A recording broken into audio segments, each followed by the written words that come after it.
বাবু দেখ, আমরা class 12 CBSE একটা খুব ইম্পর্টেন্ট টপিক আজকে আমরা স্টার্ট করলাম। সেটা হচ্ছে গিয়ে article writing. What is article? Actually an article is a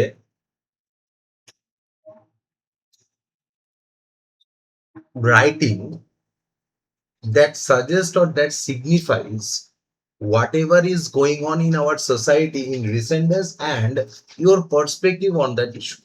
first of all এটা একটু বুঝতে হবে যে কি, যে কোনো একটা particular event that would be a past event, but তার সঙ্গে কি থাকবে, একটা কন্টেম্পোরারিনেস থাকবে। এই যে কন্টেম্পোরারি যে এফেক্ট বা এফেক্টটা রয়েছে, সেটা অবভিয়াসলি আর্টিকেলে কি হবে, রিফ্লেক্ট হবে। কথা বুঝতে পারছো? মানে ধরো, যদি ধরো রিসেন্ট ডেজ ধরো নিউজ হলো, তাহলে তুমি জিজ্ঞেস করতে পারো, sir what are the differences between article and report. Obviously আমাদের রিপোর্ট রাইটিং এ রিপোর্ট আছে আমাদের সিলেবাসে, তাহলে রিপোর্ট রাইটিং লেখার আর আর্টিকেল রাইটিং লেখার আমার অ্যাপ্রোচটা কি হতে পারে, ডিফারেন্সটা কি? এবার দেখো, আর্টিকেল রাইটিং আর রিপোর্ট রাইটিং এর মধ্যে একটা হিউজ ডিফারেন্স আছে। একটু বাদে আমরা এখনই আমরা একটু ডিসকাস করবো, যাতে আমাদের আর্টিকেলটা পড়তে সুবিধা। সেটা কি? First of all, report writing is actually whatever or what has been done in the day, previous day, মানে যে জিনিসটা আগের দিন হয়েছে, whatever has been done in a previous day, that only a statement, মানে তুমি ঘটনাটা শুধু বর্ণনা করছো, not your point of view, তোমার পয়েন্ট অফ ভিউ থেকে কিছু লিখছো না, যেটা হয়েছে সেটা তুমি কি করেছো, অ্যাজ এ স্টেট করছো, মানে কি স্টেটেড দ্যাট, তুমি এটা বর্ণনা করছো। এটাকে বলা হচ্ছে রিপোর্ট। মানে যে কোনো নিউজ, সেটা পলিটিক্যাল নিউজ হতে পারে, সোশ্যাল নিউজ হতে পারে, যে কোনো ইনসিডেন্ট হতে পারে, সেখানে তোমার পয়েন্ট অফ ভিউ ইউজ করতে কেউ বলেনি, ঠিক আছে? তাহলে অবভিয়াসলি তুমি রিপোর্টটাকে কি করছো, স্টেট করছো, বর্ণনা করছো, ব্যাখ্যা করছো, এক্সপ্লেন। এবার হচ্ছে গিয়ে কি, এই যে রিপোর্টটা রয়েছে, এবার ধরো on your point of view it might possible যে তোমার পয়েন্ট অফ ভিউ থেকে তোমার মনে হতে পারে যে না, এই যে রিপোর্টটা রয়েছে এটা না, দেয়ার আর অনেক aspects, there are many aspects of this news. It might affect our politics, it might affect our society, it might affect our education, it might affect our health system. এইবার এই যে point of view গুলো রয়েছে, এগুলো different, আর এই point of view যে এক্সপোজারটা রয়েছে, that would be applied in your article writing. কথা বুঝতে পারছো? তাহলে what are the difference between report and article? রিপোর্টে আমরা কি করব, যে ইনসিডেন্টটা ঘটেছে শুধুমাত্র সেই ইনসিডেন্টটা বলবো উইদাউট এনি বায়াসনেস, যেটা হয়েছে সেটা বলবো।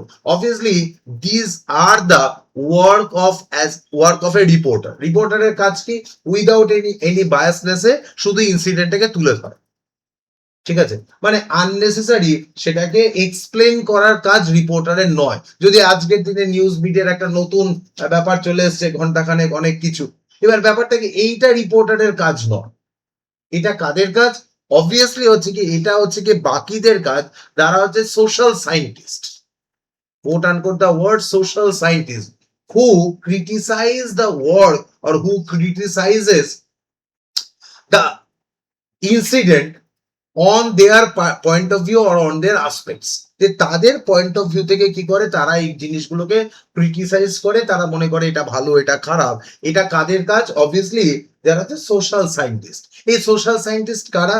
সায়েন্টিস্ট নয় কিন্তু, ভালো করে বুঝবে, সোশ্যাল সায়েন্টিস্ট মানে যাদেরকে আমরা সমাজবিদ বা সমাজ বিজ্ঞানী বলছি। তারা যে কোনো স্তরের লোক হতে পারে, তার কি আছে, আলাদা আলাদা পয়েন্ট অফ ভিউজ আছে, আর এই পয়েন্ট অফ ভিউজ গুলো কি করছে, তারা অ্যাপ্লাই করছে, এবং এই যে পিস অফ রাইটিং রয়েছে তাকে কি করলে আর্টিকেল। তাহলে রিপোর্ট আর আর্টিকেলের ডিফারেন্স বোঝা গেল। এবার দেখো, ক্লাস 11-এ আমরা পড়েছিলাম হচ্ছে ডিবেট রাইটিং অ্যান্ড আর্টিকেল। তাহলে what are the differences between debate and article? কারণ দেখো, ডিবেটেও কি করছিলাম, আমরা আমাদের পয়েন্ট অফ ভিউ অ্যাড করছিলাম, বাট ডিবেটে দেখো আমরা কি করছিলাম, ডিবেট রাইটিং এ আমরা কি লিখছিলাম, যে ফর আর এগেনস্টে লিখছিলাম। এবার ধরো কোনো একটা পয়েন্ট অফ ভিউ, কোনো একটা ধরো ইনসিডেন্ট ঘটেছে বা কোনো একটা ধরো টপিক রয়েছে, তার শুধুমাত্র যদি আমি ফরে বলে যাই, আমি নিজেও জানি কি তার এগেনস্টেও দু চারটে পয়েন্ট আছে। ইট মাইট পসিবল যে এগেনস্টের পয়েন্টগুলো একটু কম, কিন্তু এগেনস্টেও তো আছে। তাহলে যদি আমরা ফরে বলি আর অবভিয়াসলি শুধু ফরটাকে আমরা সাপোর্ট করি, that is call the biasness, যে ওখানে একটা বায়াসনেস লুকিয়ে আছে।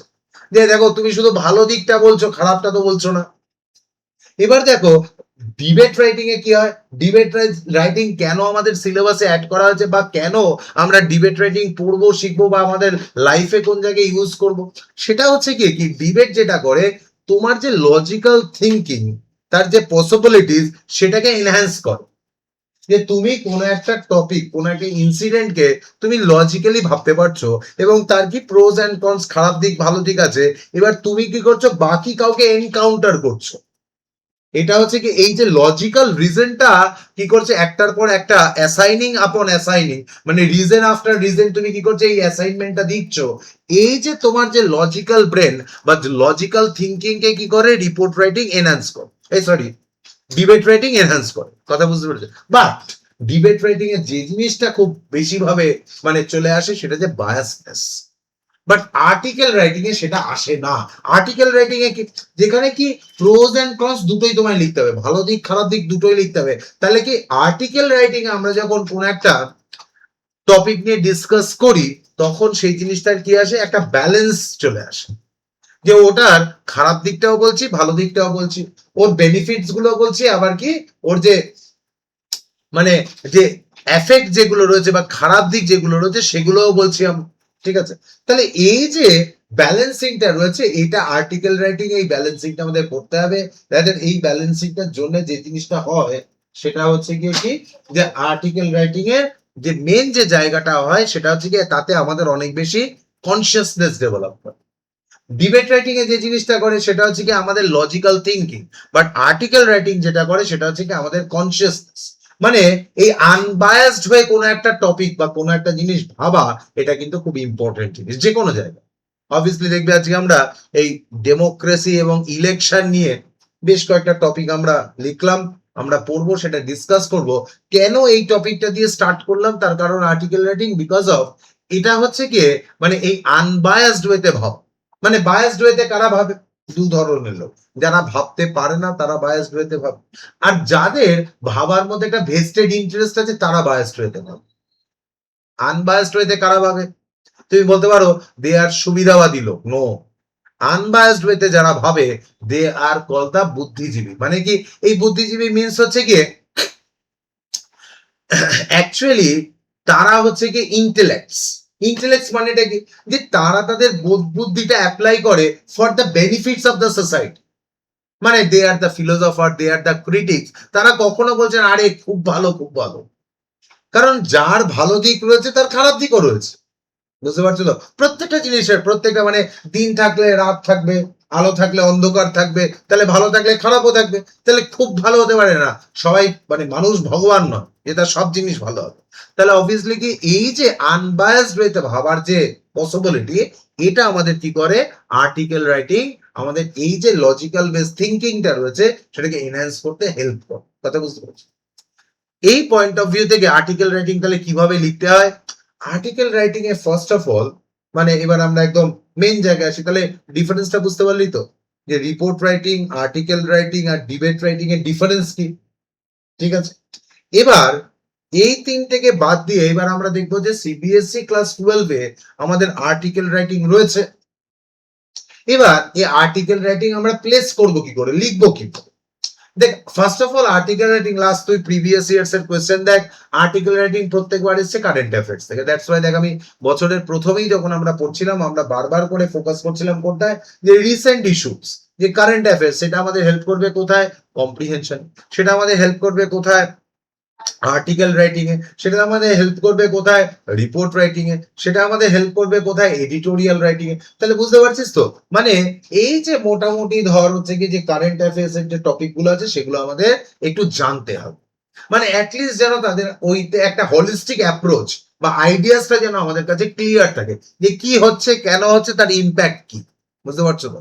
এই জিনিসটা মানে আমি তোমাকে ডিপ ড্রাইভ করতে বলছি না, কিন্তু অ্যাটলিস্ট জেনে রাখা যে বিষয়গুলো কি। হোয়াট ইজ ইউসিসি, মানে ইউনিফাইড সিভিল কোড, এটা কি জিনিস।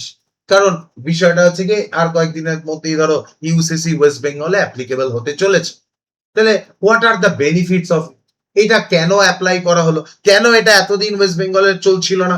এই যে বিভিন্ন ধরনের প্রসেস গুলো রয়েছে বা বিভিন্ন আসপেক্টস গুলো রয়েছে, এগুলো আমাদের জানতে হবে। এগুলো অবভিয়াসলি কি হবে, যেরকম যেরকম সোসাইটি চলে সেরকম সেরকম আমরা জানতে থাকি। হ্যাঁ, আমি তোমাদের কোন জিনিসটা বলেছি যে চুপ করে থাকা যাবে না।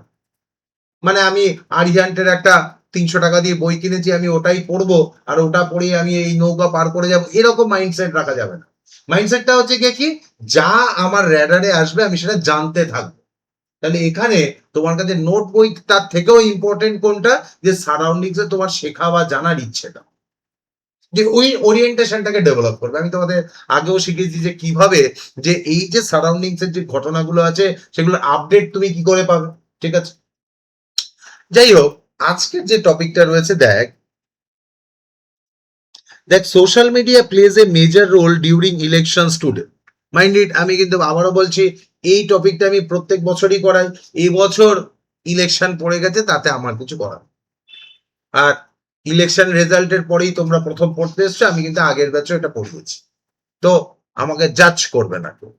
যাই হোক, write and critic article discussing the positive and negative impact. তো দেখ, অবভিয়াসলি আর্টিকেল রাইটিং এ কি হয়, একটা হেডিং দিতে হয়। দেখ, social media and elections a double edge sword. ঠিক আছে, তাহলে সোশ্যাল মিডিয়া আর ইলেকশনস কি, দেখো যে social media plays a major role during elections today, যে আজকের দিনে সোশ্যাল মিডিয়ার কি রয়েছে, একটা ইম্প্যাক্ট রয়েছে, এটা অবভিয়াসলি অস্বীকার করা যায়। তার কারণ ইলেকশনস কি, হোয়াট ইজ ইলেকশনস, মানে অবভিয়াসলি একটা ডেমোক্রেটিক দেশে ইলেকশন হবে, এটা normal, it's a part of democracy. এবার দেখো এই ইলেকশন যে প্রসেসটা আছে, এটা একটা কিরকম বলতো, একটা মেন্টাল স্টেট, তাই না? মেন্টাল স্টেট মানে কিরকম বলতো, মানে এটা মেন্টাল ইমোশনের উপর দাঁড়িয়ে থাকে। মেন্টাল ইমোশনের উপর দাঁড়িয়ে থাকে মানে কি, মানে কিরকম হচ্ছে দেখো, যে আমাদের এই ইলেকশনে, মানে কথা না বলতে চাইলেও চলে আসছে, এই ইলেকশনে যে পার্টি জিতেছে তার থেকেও বড় হেডলাইন অন্য পার্টি হেরেছে, কারণ তাদের হারানো হয়েছে, এদের জেতানো হয়নি। বুঝতে পারছো তো? তাহলে অবভিয়াসলি এবার একটা জিনিস ভালো করে বোঝো, মানে ডেমোক্রেসিতে, মানে এই জিনিসটা, মানে যারা ডেমোক্রেসির ক্রিটিক তারা জানে যে ডেমোক্রেসিতে সবসময় মানুষ সঠিক বলে না। বুঝতে পারছো তো? মানে তোমার এটা শুনতে অবাক লাগতে পারে যে স্যার এটা আপনি কি বলছেন, যে ডেমোক্রেসিতে মানুষ সবসময়, obviously majority speaks rights, no, majority কখনো সঠিক কথা বলে। মানে কিরকম হচ্ছে, তুমি একটুখানি সময় নিয়ে দেখো, যে ধরো রবীন্দ্রনাথ ঠাকুর যখন কবিতা লিখছেন, গীতাঞ্জলি লিখছেন, ভারতবর্ষের কটা লোক জানতো রবীন্দ্রনাথ ঠাকুরের নাম? তার কারণ সেটা জেনে কোথায় বোঝা যাচ্ছে, রবীন্দ্রনাথ যখন গীতাঞ্জলি যখন পাবলিশ করছেন, কেউ কিনছেই না, পড়ছেই না। তাহলে যদি কেউ কেনেই না, না পড়েই না, তাহলে কে রবি ঠাকুরের নাম জানতো, কে তার লেখার গুরুত্ব বুঝতো? কিন্তু তার মানে তো এটা নয় যে রবি ঠাকুর ভালো কবি নন, তাই না? তুমি তো গ্রেট অফ দ্য গ্রেটেস্ট। তাহলে মেজরিটি তখন কার কথা শুনতো? অবভিয়াসলি যাদের কথা শুনতো। আজকে তুমি দেখো, আজকে দেখো প্রচুর লোক আছে যারা ধরো ঋতুপর্ণ ঘোষের সিনেমা দেখে না, রাজ চক্রবর্তীর সিনেমা দেখে, তাহলে অবভিয়াসলি মেজরিটি তো সেটাই দেখে, তাই না? মেজরিটি ধরো যে ধরনের গান ধরো আশপাশে তুমি শুনতে পাচ্ছ বাজছে, তাহলে মেজরিটি তো ওটাই দেখছে, তার মানে ওটাই সংস্কৃতি আমি ধরে নিতে হবে, তা তো নয় না। তাহলে বিষয়টা হচ্ছে কি, তাহলে ডেমোক্রেসিতে যে মেজরিটিকে এনহ্যান্স করা হয়, আসলে সবসময় মেজরিটি সঠিক কথা বলে না, এটা প্রুভেন। এবং সেটা সব দেশেই সমান, যে বেসিক্যালি যদি তুমি ইন টার্ম অফ কালচার দেখো, ইন টার্ম অফ প্রগ্রেস দেখো, তাহলে মাইনরিটি ঠিক কথা বলে, মেজরিটি ভুল কথা বলে। কিন্তু কি, ইট ডিপেন্ডস, এটা আপেক্ষিক, এটা মানে একরোখা নয়, এটা আপেক্ষিক। তাহলে এই যে আপেক্ষিকতার যে জায়গাটা আসছে, তখন কি হয়, যে এই যে ধরো social media can influence hour thinking. That's why দেখো যারা সোশ্যাল মিডিয়াতে রয়েছে তাদেরকে আমরা কি বলি, ইনফ্লুয়েন্সার। মানে ইনফ্লুয়েন্সার মানে কি, মানে ধরো কিরকম হচ্ছে, আমার ধরো ছোটবেলায়, আমি নিউজ মিডিয়ার একটু অন্য আলোচনা করছি, তুমি বুঝতে পারো, মানে বিষয়টা যে আমার ছোটবেলায় সঙ্গীত বাংলা বলে একটা চ্যানেল আসতো, আর সেখানে যত রাজ্যের ফালতু বাংলা গান চালানো হতো, এবং মজার ব্যাপারটা হচ্ছে ওই গানটার সঙ্গে তুমি কখনোই মইনের ঘোড়াগুলির তুলনা করতে পারবে না। ওই গানটার সঙ্গে কোনোদিন তুমি ধরো নচিকেতা বা হচ্ছে গিয়ে সুমনের গানের তুলনা করতে পারবে না। আমি কিন্তু সুমন মানে কবির সুমনের কথা বলছি, 4 টাকার লোকের কথা, বুঝবেন, সব কিছু ভুলিয়ে যায় তো। সুকান্ত বলতে আমি বুঝি হচ্ছে কি কবি সুকান্তের কথা, সুকান্ত ভট্টাচার্যের কথা, লোকে আবার অন্যটা বোঝে, তো এরকম বলবে না, মানে এরকম বুঝবে না। তো বিষয়টা হচ্ছে গিয়ে, তো এটা কখনোই নয় যে হচ্ছে ওই, এবার কি হচ্ছে ইনফ্লুয়েন্সের জায়গাটা কোথায়, তুমি ওই গানটা যখনই একই গান 10 বার শুনবে, দেখবে তুমিও মাঝে মাঝে একটা হাইম করছো, গুনগুন করছো, তোমার দেখবে সাবকনশিয়াস মাইন্ডে ওই গানটা বসে যাবে, আর তুমি দেখবে ওই গানটাকে তুমি পছন্দ করা শুরু করতে। দ্যাট ডাজন্ট মিন যে ওটাই কালচার। হ্যাঁ, কারোর ব্যক্তিগত পছন্দ থাকতে পারে, সেটা different. That's why social media কি করে আমাদের মাইন্ডে একটা বায়াসনেস ক্রিয়েট করে। সোশ্যাল মিডিয়া দেখবে, আমি এখানে লিখিয়েছি যে সোশ্যাল মিডিয়া আসপেক্ট কোনটা, তার ভালো দিক কোনটা, খারাপ দিক কোনটা, আসপেক্ট কোনটা, ইম্পর্টেন্ট কোনটা, যদি একটু ওয়েট করতে হবে 5টা। আসপেক্ট কোনটা, সেটা হচ্ছে গিয়ে এই যে সোশ্যাল মিডিয়ার যে গুড পয়েন্টস রয়েছে, সেটা হচ্ছে গিয়ে কি you can connect your audiences, তুমি অডিয়েন্সের সঙ্গে কানেক্ট করতে পারো। আর সেকেন্ড কোনটা, খারাপ জিনিস কোনটা, তোমার মধ্যে একটা বায়াসনেস ক্রিয়েট করে দেবে। কারণ তুমি যদি একই জিনিস, ওই যে যেটা বললাম যে আমি ছোটবেলায় ওই যে বাংলা গানগুলো শোনা যেত সঙ্গীত বাংলাতে, তাতে কি হতো যে ওইটার মধ্যে ওই একই গান শুনতে শুনতে তোমার মনে হতো এটাই মনে হয় ট্রেন্ড, ঠিক আছে।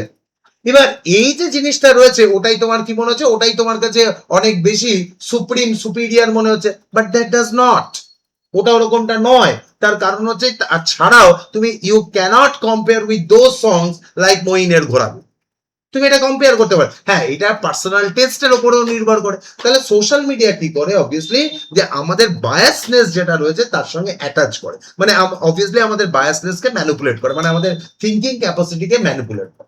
তাহলে এরকম ভাবে আমরা কি করব, প্রত্যেকটা টপিককে আমাদেরকে বুঝতে হবে ইন ডেপথে গিয়ে, না হলে কিন্তু তুমি ইউনিক আনসার লিখতে পারবে না, আর ভুলভাল আনসার লেখার জন্য আমরা ট্রেন হচ্ছি না বা পড়ছি।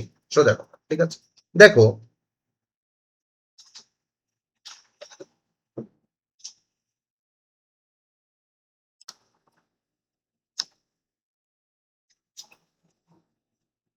Bahudek, social media has become a powerful tool in modern elections. Platforms like Facebook, Instagram, and X help leaders connect with people quite quickly and easily. তাহলে দেখ, অবভিয়াসলি ইটস এ বেনিফিট, মানে it's a power of social media.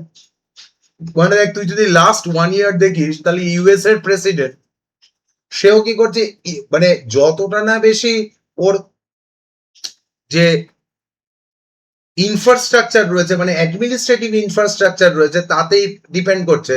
তার থেকেও বেশি কি করছে, বন্ধুর যে সোশ্যাল মিডিয়া প্ল্যাটফর্ম রয়েছে, ইলন মাস্কের সোশ্যাল মিডিয়া প্ল্যাটফর্ম রয়েছে এক্স, সেখান থেকে সেখানেই পোস্ট করে যাচ্ছে। মানে ওর যে অ্যাডমিনিস্ট্রেটিভ অফিসাররা রয়েছে, তারাও কি করেছে, টুইটার সাবস্ক্রাইব করে রেখেছে, বুঝতে হচ্ছে, ফলো করে রেখেছে, যে যা জানা যাবে ওখানেই জানা যাবে, তাই তো। They allow voters to stay informed about political events, campaigns, and government decisions. And one of the biggest advantages of social media is awareness. People can learn about candidates, their plans, their achievements without much effort, and it also encourages young voters to participate in elections. And many first time voters use social media to understand the voting process and stay updated with the elections news. And in recent elections, online campaigns have helped increase voters participate in many areas. তাহলে দেখ, এখানে এই new age যে voters রয়েছে তাদের target করা অনেক সহজ। যেখানে ধর আমাদের এই ইলেকশনে আমরা কি দেখলাম, যে একটা হিউজ অ্যামাউন্ট অফ পিপল যারা কি করেছে, ভোট দিয়েছে, তাই না। এবং এই যে ধর নিউ এজ রয়েছে, অবভিয়াসলি জেন জি বলছে বা তার আগের জেনারেশন যারা রয়েছে, তারা কিন্তু সোশ্যাল মিডিয়া আছে তাদের কাছে এমন একটা কমিউনিকেটিভ টুলস, তাই না, যে কমিউনিকেটিভ টুলসটা তাদেরকে কি করে, এই যে পলিটিক্যাল অ্যাওয়ারনেস ক্রিয়েট করতে হেল্প করে, তাই তো। এবার দেখ, এই পলিটিক্যাল অ্যাওয়ারনেস এর পাশাপাশি কি, to identify your candidate, what are the motives of this candidates, what are the plannings of this candidate, আরে সেই জিনিসগুলো আমরা কি করি through out social media. In fact দেখ, এই যে ধর লাস্ট তুই যদি ধর 1 to 3 years, রাদার 3 years এর যদি ধর পলিটিক্যাল ক্যাম্পেনের যে স্টাইলটা রয়েছে, সেটাও দেখি, সেটা কি পুরোপুরি হচ্ছে গিয়ে সোশ্যাল মিডিয়া ড্রিভেন। এবং এই সোশ্যাল মিডিয়া ড্রিভেনের সব থেকে একটা ভালো জিনিস আছে, ইউ ক্যান প্রেডিক্ট যে তুমি কি করতে পারছো, মানে তুমি যদি অবভিয়াসলি এই ক্যাম্পেইন গুলো রান করো, ইউ ক্যান প্রেডিক্ট যে কত লোক কোন ধরনের কন্টেন্ট কনজিউম করছে, রাদার কতটা পছন্দ করছে।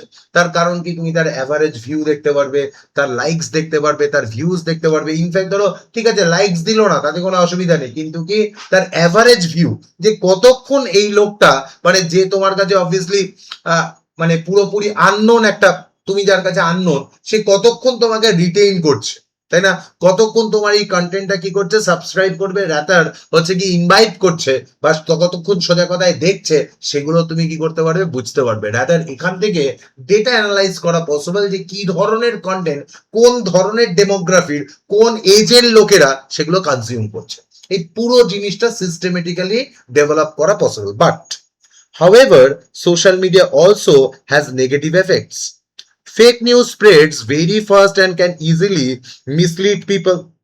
Sometimes wrong and edited information is shared to influence voters unfairly. আর অবভিয়াসলি দেখ, এটা তো ধর শুধু সোশ্যাল মিডিয়ায় না, আফটার কামিং অফ এআই এটা একটা হিউজ থ্রেট, তাই না? মানে ধর কিছুই লাগবে না, সোশ্যাল মিডিয়াতে তোর আপলোড করা ছবি দিয়ে আমি প্রম্পট অ্যান্ড কমান্ড দিয়ে যে কোনো ভিডিও জেনারেট করতে পারি, তাই না? And this can create confusion, spread fear, and even cause hatred among these different groups. And during elections, many false videos and messages are circulated and which affect public opinion and decision making. তাহলে obviously যেটা নিয়ে আমরা discuss করছিলাম, যে elections কি, election হচ্ছে গিয়ে একটা ইমোশনাল ডিসিশন। আর যে ইমোশনাল ডিসিশনটা, মানে দেখো এতে কোনো রিপোর্ট কার্ড নেই। ধরো আমাদের স্কুলে কি একটা রিপোর্ট কার্ড হয়, 4টে এক্সাম হয়, first unit test, half yearly, second unit test, final. এবার ধরো কোনো স্টুডেন্ট ধরো ফাইনালের এক্সামে কি হলো না, অ্যাপিয়ার করতে পারলো না, শরীর খারাপ। দেখো তার রেজাল্টটা কি করে, লাস্ট প্রিভিয়াস যে রেজাল্ট রয়েছে তার সঙ্গে একটা কি করে ট্যালি করে একটা রেজাল্ট দেয়, যে আরে ছেলেটা বা মেয়েটা মোটামুটি 3টে পরীক্ষায় তো ভালোই করেছে, তাহলে মাইট পসিবল যে ওটা ভালোই করতো, অসুস্থতার জন্য কি করা যাবে, তা তো নয়। এখানে তা নয়, মানে ধরো কি হচ্ছে, তুমি গভর্নমেন্ট থেকে হয়তো বেনিফিট পেয়েছো, লাস্ট মোমেন্টে কি করেছো, তুমি পার্টিতে জয়েন করে ব্যাপারটা এদিক ওদিক করে দিয়েছো, এখন যেরকম দেখা যাচ্ছে, তাই না? আবার ধরো কি তুমি এত কোনো বেনিফিট পাওনি, লাস্ট মোমেন্টে কি করা হলো, তোমার হাতে 500 বা 1000 টাকা দিয়ে দেওয়া হয়েছে। এবার ধরো তোমার ওই টাকাটা দরকার, তুমি লাস্ট মোমেন্টে পুরো একদম 180 ডিগ্রি টার্ন করে গেছো। তাহলে দেখো এই পুরো পসিবল গুলো কিন্তু পসিবল। তার কারণ কি, তাহলে এই ডেমোক্রেসির এই যে ইলেকশন যে সিস্টেমটা, এটা হচ্ছে একটা সাইকোলজিক্যাল সিস্টেম। আর psychology obviously can be manipulate, এটাকে ম্যানিপুলেট করা যায়। তাহলে দেখ, it is important for users to be careful and responsible. তাহলে দেখ এত কিছু করার পরেও আমাদের কি করতে হবে, সব থেকে যেটা দরকার সেটা হচ্ছে কি, এই যে যারা ভোটার্স রয়েছে, সিটিজেন্স রয়েছে, they should be responsible, they responsible towards the society. And people should always verify news before sharing with it others. মানে যখন তুমি অন্য কাউকে শেয়ার করছো, ইউ শুড ভেরিফাই। আমি জানি না ভেরিফাই করার প্রসেস কি, বাট আমাদের লিখতে হবে তাই। কারণ আজকের দিনে এত মানে পলিশড ওয়েতে ব্যাপারগুলোকে ম্যানেজ করা হয়, যাতে কি এটা ভেরিফাই করার মতো মানে ইনস্ট্রুমেন্ট বা সিচুয়েশন আমাদের নর্মাল যে সাধারণ মানুষের কাছে নেই, তাই তো? তাহলে দেখ, and they should depend on trusted sources and avoid spreading rumors. And the government and the authorities should also take strict action against those who create and spread fake content. An awareness program can educate people about the safe use of social media, and social media is both helpful and harmful during elections. এবার দেখ আমরা কি ফার্স্টে দেখ social মিডিয়ার যে benefits রয়েছে সেগুলো ডিসকাস করলাম, তারপর দেখ হচ্ছে কি তার যে খারাপ দিকগুলো রয়েছে বা এফেক্ট যে পয়েন্ট অফ ভিউটা রয়েছে, অ্যাফেক্টেড পয়েন্ট অফ ভিউ, সেটাও ডিসকাস করলাম। এবার কি উই নিড ব্যালেন্স। তাহলে আমরা প্রথমেই ডিসকাস করছিলাম যে আর্টিকেল রাইটিং এ কি এই ব্যালেন্সিং অ্যাপ্রোচটা ডেভেলপ করতে হবে, যেটা হচ্ছে গিয়ে রিপোর্ট রাইটিং বা হচ্ছে গিয়ে ডিবেট রাইটিং এর থেকে আলাদা। ঠিক আছে, দেখ it depends on how we use it. তাহলে অবভিয়াসলি এই যে ধর ইলেকশন এন্ড সোশ্যাল মিডিয়া, এই পুরো ব্যাপারটা ডিপেন্ড করে কিসের ওপরে, আমাদের ইউজের ওপরে, তাই না? If you used wisely, it can strengthen democracy and spread awareness, and if misused, it can harm the election process and therefore responsible of use social media is necessary for free and fair elections. তাহলে obviously দেখ social media কিসের উপর দাঁড়িয়ে আছে? Obviously free and fair ইলেকশনের উপরে, ঠিক আছে? মানে সরি, মানে ফ্রি অ্যান্ড ফেয়ার ইলেকশন আমরা অবভিয়াসলি সবাই চাই, কিন্তু সেখানে সোশ্যাল মিডিয়ার কি একটা ইম্পর্টেন্স রয়েছে। রাদার এই ইম্পর্টেন্সটা আমরা টেকেন ফর গ্রান্টেড কখনোই নিতে পারি না। আমাদের কোন জায়গাটা ইম্পর্টেন্স দেওয়া উচিত সেটা যে responsible use of social media, ঠিক আছে? এবার দেখ এই ধরনের টপিক লেখানোর বা পড়ানোর উদ্দেশ্যটা কোথায়? সেটা হচ্ছে কি, যাতে অ্যাটলিস্ট কোনো একটা টপিক যখন তোকে দেবে বা তুই যখন এক্সামে পাবি, দেখবি কোয়েশ্চেন নাম্বার 6 দেখবি আর্টিকেল রাইটিং থাকবে, ঠিক আছে? এবার তুই যখন আর্টিকেল রাইটিং সলভ করবি তখন অ্যাটলিস্ট এইটুকু মাথায় রাখবি যেন এই টপিকটা সম্পর্কে তোর একটা অ্যাটলিস্ট ইনডেপথ একটু নলেজ থাকে।